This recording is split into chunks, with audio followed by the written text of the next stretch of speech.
AP పారిశ్రామిక రంగంలో నూతన అధ్యాయం మొదలు కాబోతోంది. అనకాపల్లి జిల్లా చందనవాడలో ఏర్పాటు కానున్న మిట్టల్ స్టీల్ ప్లాంట్ ద్వారా 1,00,000 మందికి ఉపాధి లభిస్తోందని ఏలూరు ఎమ్మెల్యే టీడీపీ జిల్లా అధ్యక్షుడు బడేటి చంటి ఆశాభావం వ్యక్తం చేశారు.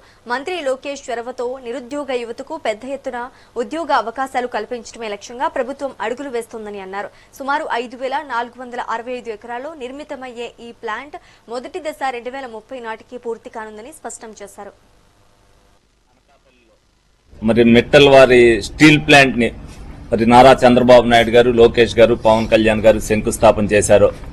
దీని గురించి ప్రజలందరికీ కూడా తెలియవలసిన అవసరం ఎంతైనా ఉంది. దీని ద్వారా ఏదైతే పరోక్షంగా గాని ప్రత్యక్షంగా గాని 1,00,000 మందికి ఉపాధి కల్పించడం జరుగుద్ది.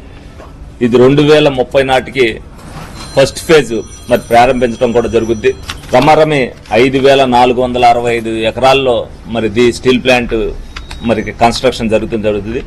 ఏదైతే నారా లోకేష్ గారు 20 లక్షల ఉద్యోగాలు అన్నారు, అదే విధంగా స్పీడ్ ఆఫ్ డూయింగ్ లో, ఈజీ ఆఫ్ డూయింగ్ లో చేసి కూటమి ప్రభుత్వం ఎవరైతే పరిశ్రమలు స్థాపిస్తున్నారో వాళ్ళందరికీ కూడా రాయితీలు అవ్వచ్చు, వాళ్ళకి ఏదైతే పర్మిషన్లు అవ్వచ్చు, 24 గంటల్లో వాళ్ళకి కావాల్సిన ఇవ్వటం వల్ల పారిశ్రామికవేత్తలు కూడా ఆంధ్ర అందరూ కూడా పరుగులు తీస్తున్నారు.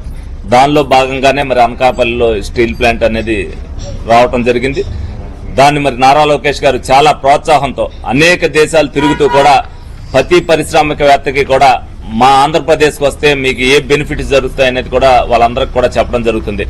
మరి అభివృద్ధి అంటే ఏ విధంగా ఉంటది, ఒక ప్రభుత్వం మీద నమ్మకం ఉంటే పారిశ్రామికవేత్తలు ఏ విధంగా వస్తారు అనే దానికి నిదర్శనమే ఈ స్టీల్ ప్లాంట్ అనేది ప్రజలందరూ కూడా తెలుసుకోవాలి.